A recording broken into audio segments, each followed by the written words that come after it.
Welcome to about world YouTube channel. আজকের ভিডিওতে আমরা জানব পৃথিবীর সবথেকে উষ্ণতম স্থান লুট মরুভূমি সম্পর্কে।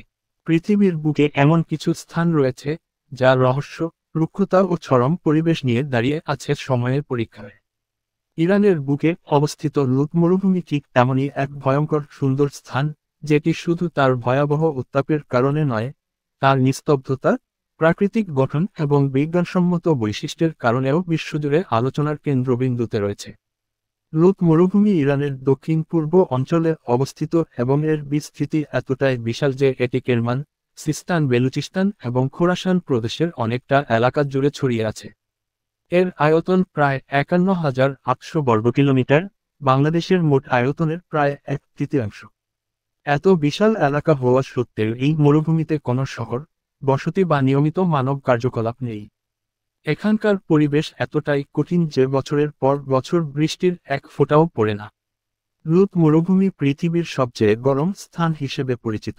২০০৫ সালে মার্কিন মহাকাশ গবেষণা সংস্থা নাসার অ্যাকুয়াস স্যাটেলাইট এই অঞ্চলের মাটির উপরিভাগের সর্বোচ্চ তাপমাত্রা রেকর্ড করে ৭০.৭ ডিগ্রি সেলসিয়াস। এই তাপমাত্রা এতটাই চরম যে খালি হাতে মাটি ছোঁয়া অসম্ভব, এমনকি পাথর বা বালি গরম হয়ে গলেও যেতে পারে। শুধু ২০০৫ নয়, তার আগের এবং পরের বছরগুলোতেও, বিশেষ করে ২০০৪ থেকে ২০০৯ পর্যন্ত, লুট মরুভূমি বারবার পৃথিবীর সবচেয়ে গরম স্থান হিসেবে উঠে এসেছে বৈজ্ঞানিক পরিসংখ্যানে। এখানে রয়েছে পৃথিবীর সবচেয়ে বিস্ময়কর ভূপ্রাকৃতিক গঠনগুলোর মধ্যে কিছু।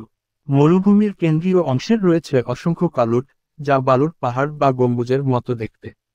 এই কালুটগুলো মূলত প্রাকৃতিকভাবে গঠিত, বাতাস, তাপ এবং ভূমিক্ষয়ের কারণে সৃষ্টি হওয়া প্রাকৃতিক ভাস্কর্য। এগুলো দেখতে প্রায় অন্য গ্রহের দৃশ্যের মতো মনে হয়। এই বিশালাকৃতির বালুর গঠন পৃথিবীর সবচেয়ে বড় ইয়ারডান ক্ষেত্র হিসেবেও পরিচিত। লুট মরুভূমির আরেকটি রহস্যময় স্থান হল গ্যান্ডারমা বা গান্দংবেয়ান। এই অংশে নাকি এমন উত্তাপ থাকে যে সেখানে রাখা গম নিজের থেকেই পুড়ে যেতে পারে, এমন কোথাও প্রচলিত রয়েছে স্থানীয়দের মধ্যে। এটি পৃথিবীর সবচেয়ে উত্তপ্ত ভূমির স্থান হিসেবে পরিচিত এবং এখানেই রেকর্ডকৃত সবচেয়ে বেশি তাপমাত্রা পাওয়া গেছে। এছাড়াও মরুভূমির অনেকাংশে রয়েছে ফেটে যাওয়া জমি, লবণাক্ত সমভূমি, লাভা দ্বারা তৈরি কঠিন মাটির স্তর। এই সব গঠনের পেছনে রয়েছে হাজার হাজার বছরের প্রাকৃতিক পরিবর্তন এবং ভূতাত্ত্বিক সক্রিয়তা। বিশেষজ্ঞদের মতে, এই অঞ্চল আগে হয়তো আগ্নেয়গিরি বা প্লেট সংঘর্ষের ফলে গঠিত হয়েছিল, যেখান থেকে লাভা প্রবাহিত হয়ে শুকিয়ে গেছে এবং আজকের লুট মরুভূমিতে পরিণত হয়েছে। এমন চরম ও শুষ্ক পরিবেশেও বিজ্ঞানীরা কিছু প্রাণের অস্তিত্ব খুঁজে পেয়েছেন। বিভিন্ন গবেষণায় দেখা গেছে, এখানে এমন কিছু ব্যাকটেরিয়া ও অণুজীব আছে যেগুলো তীব্র তাপ, অতিরিক্ত লবণাক্ততা ও পানির অভাবেও বেঁচে থাকতে পারে। এই সমস্ত জীবেরা প্রমাণ করে যে জীবন শুধু আরামদায়ক পরিবেশে নয়, চরম প্রতিকূলতার মাঝেও গড়ে উঠতে পারে। এই কারণে লুট মরুভূমি বর্তমানে অ্যাস্ট্রোবায়োলজি, অর্থাৎ ভিন্ন গ্রহে জীবনের সম্ভাবনা বিষয়ে গবেষণার জন্য এক অত্যন্ত গুরুত্বপূর্ণ ক্ষেত্র। মঙ্গল গ্রহের পৃষ্ঠের পরিবেশ এবং লুট মরুভূমির কিছু অংশের মাঝে বেশ কিছু মিল পাওয়া গেছে।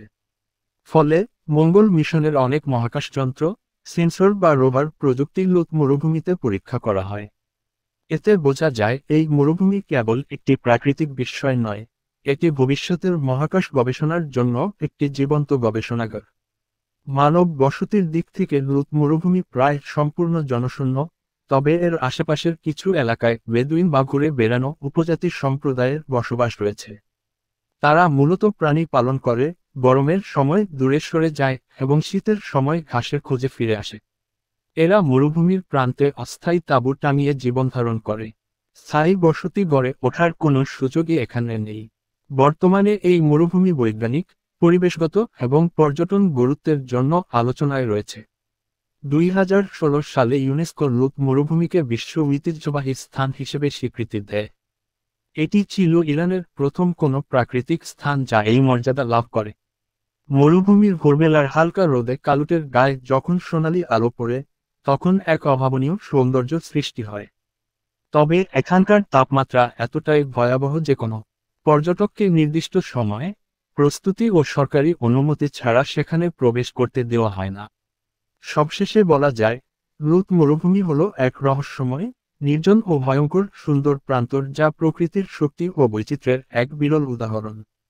এই মরুভূমি শুধু প্রাকৃতিক চমৎকারিত্বের নিদর্শন নয়, বরং এটি মানুষকে শিক্ষা দেয় জীবন ও পরিবেশ সম্পর্কে, স্থিতিশীলতা ও পরিবর্তনের সম্পর্কে, আর পৃথিবীর অজানা সৌন্দর্যের গভীরতা সম্পর্কে।